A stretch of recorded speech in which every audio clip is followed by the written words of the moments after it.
Son las 10:31 de la mañana, seguimos en Buenos Días Madrid y seguimos a vueltas, nunca mejor dicho, con la polémica baliza V16. Sí, polémica baliza porque, claro, entre quienes han sufrido ya un percance, un accidente en carretera, cada uno opina una cosa, pero hay una certeza, que no es una opinión.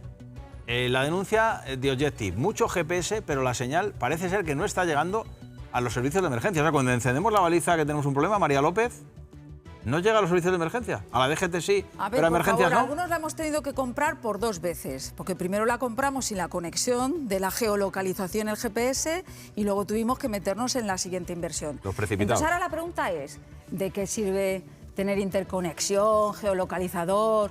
Una imposición, porque tenemos que llevarla por obligación los conductores.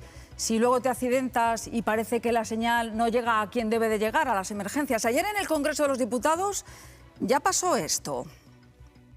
¿Quién gana con este cambio, señor Marlaska? ¿Quién gana? De momento, ¿sabe quién ganó? Mire, ganó la red china, a la que usted le homologó 100 balizas diferentes. Ganó una empresa con 2 trabajadores a la que usted le adjudicó un contrato millonario de balizas. Ganó el secretario general del PSOE en Pontevedra, que casualmente apadrinó a la empresa que inventó la baliza. Ganó la empresa a la que Leire Díaz desde Correos le compró las balizas ya en el 2023. Señor Marlaska, el caso balizas será el nuevo caso Coldo del PSOE. Si habla, por favor, hable para decir verdades y no todas las falsedades que ha dicho, y sobre todo en una cuestión tan seria como si hablamos de las balizas, estamos hablando de seguridad vial y estamos hablando de salvar vidas.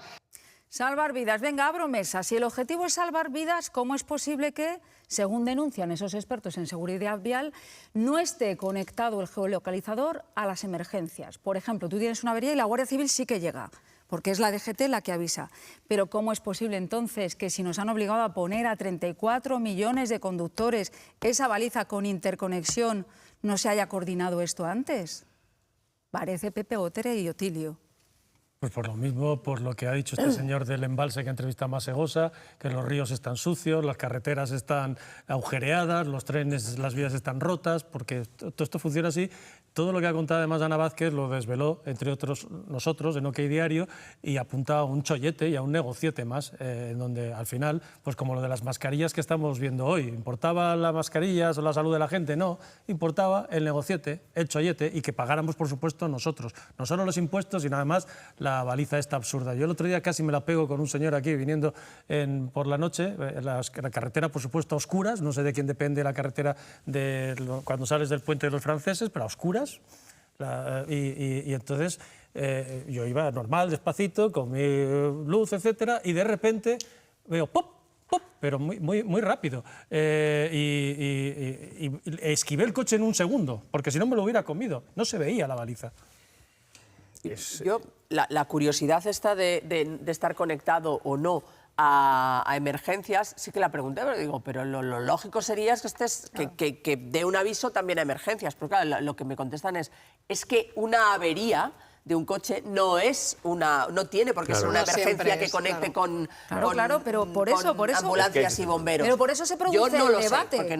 Por eso se produce el debate, porque ¿qué es más importante en cuanto al tiempo y la reacción? Cuando hay un accidente, cuando puede haber posibles víctimas. Un coche y sin embargo, en la avería, cuando estás interrumpiendo un carril, sí funciona. Pero avisa a la Guardia Civil ya, avisa a la Guardia Civil. Del que tiene que estar informado la Guardia Civil, y en su caso es la Guardia Civil, y además, si es un accidente... Pero para eso está 112, porque si es un accidente, difícilmente vas a salir a poner la baliza. Lo que haces es derivar llamadas. Si has dado 7 vueltas de campana y te has caído al río. Tenían que haber explicado bien. Nadie sabe exactamente dónde va el dato, si va a la Guardia Civil, va a la policía, va a emergencias. Si de repente se cuelga en Google Maps o en Waze y la gente sabe dónde hay un coche parado, que eso, oye, puede ser objeto de robos claramente. O sea, el problema es que es una improvisación. Pero es que en Waze lo cuelga la gente. Tú vas y te dice... Sí, tú estás diciendo, imagínate, a las 2 de la mañana un accidente y pones dónde estás. A ver, ¿quién te va? Pues hay que seguir llamando si pasa algo al 112, ¿eh? Ese es el consejo que les damos a día de hoy. Pero vamos a dar los buenos días, Madrid, si os parece, a Pedro Jabaloyes, que es el portavoz de la Asociación de Vuelta a Conductores. Pedro, buenos días. ¿Qué tal? Muy buenos días, María. ¿Vosotros tenéis constancia de que es así y qué cara os queda a vosotros que representáis a esos 34 millones de conductores que conformamos el parque automovilístico de España cuando nos dicen que pues que dependiendo de qué caso debemos llamar o no al 112. Pensábamos todos que ya teníamos una avería o un accidente y ya estábamos como geolocalizados, que es lo que en principio se nos ha vendido. Bueno, la geolocalización solamente se ha definido para que la DGT, lo que llaman DGT 3.0, conozca la posición exacta en la que se ha producido un percance, nada más.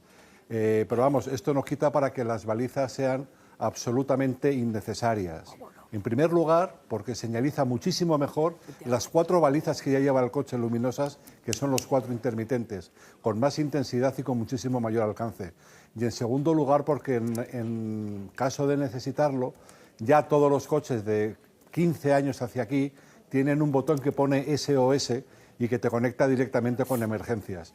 Entonces, el que nos haya querido contar que la baliza iba a servir para agilizar una atención en caso de un accidente, desde luego no ha dicho la verdad. O sea que ahora mismo el mejor consejo que podemos dar es: estás geolocalizado, si tienes una avería, estás interrumpiendo un carril, pero en el caso de que tengas a alguien herido en ese accidente o incluso una víctima mortal, debes seguir llamando raudo y veloz al 112, por mucha baliza y geolocalización que haya. Bueno, no solo... Claro, no, es que tienes que hacerlo, porque la baliza no nos va a ayudar en nada en este caso. Y además va a ser un reflejo de todos nosotros llamar al 112, ya sea porque hemos tenido un percance o porque veamos que otro vehículo, otra persona, pues ha tenido un problema. Es lo primero que hay que hacer en los protocolos de actuación, es proteger y luego avisar. Y ya después socorrer, pero claro que hay que seguir llamando al 112. Es que sigo sin entender qué tiene que ver la baliza con esto de los accidentes. El sábado pasado sufrí un reventón de rueda. Esto es un caso real, a la altura del barrio de La Fortuna, en Leganés, en una circunvalación. Puse la baliza y cuando estamos arreglando el reventón de rueda y cambiando la rueda de repuesto, se vuela la baliza. Se me queda la baliza en el carril, o sea, me obliga a cruzar rápidamente para que no me machaquen los 40 euros que ha costado. Se queda la luz en blanco del golpetazo que se ha llevado. Tengo que andar cambiando las pilas. La pongo otra vez. Como tardamos aproximadamente, que no estás acostumbrado a cambiar una rueda, se me acaban las pilas de la baliza. En fin, mi primera experiencia con la baliza ha sido un horror y allí tampoco se presentó nadie para ayudar ni... Entonces, visto todos los... porque es difícil, pero hablas con cualquier conductor y las valoraciones a día de hoy no son muy positivas. Pero desde el punto de vista más objetivo, como representante de los conductores, eso te pedimos. Haz las veces de profesor y, por terminar esta entrevista de alguna manera, de ese balance del mes que llevamos, ¿qué puntuación le darías del 1 al 10? Pues le daría un -5. Porque de verdad, o sea, me quedo helado con eso que acabas de comentar, que te ha sucedido, porque se suponía que la baliza era para no tener que exponernos a los peligros de otros vehículos en circulación alrededor y has tenido que irte a la mitad de un carril a coger una baliza que se ha volado por el viento. Es que se cuenta y no se cree. No, le damos un -5, y por resumirlo, es un dispositivo absolutamente prescindible, lo que pasa que es obligatorio. El consejo que nosotros damos en De Vuelta es que hay que llevarlo y hay que ponerlo porque es obligatorio y ya se está denunciando por no llevarlo, y desde luego llevar los triángulos, porque no los sustituye. Es decir, colocar los triángulos que de verdad, bien colocados, avisan con suficiente antelación de la presencia de un coche detenido, y bueno, y poner la baliza, porque es obligatorio. Hemos visto estos días, por ejemplo, en la carretera de Andalucía, están reventando los coches a docenas, entre lo mal que está la carretera y los baches por las lluvias que ha habido, pero a docenas todos los días. Y entonces ves las carrefileras de coches en el arcén y se ve una lucecita ahí parpadeando encima de cada una que en absoluto ayuda absolutamente nada. Mejor harían en arreglar esos baches que en obligarnos a poner una baliza que verdaderamente no sirve para absolutamente nada. Bueno, pues Pedro, gracias por atendernos en esta mañana y por darnos, nunca mejor dicho, la baliza, la paliza con la baliza. Buenos días. Gracias, Pedro. Buenos días. Gracias. No te vayas, María, enseguida volvemos contigo. Antes, les estamos hablando durante toda la mañana de las muchísimas cancelaciones, retrasos y sobre todo la tensión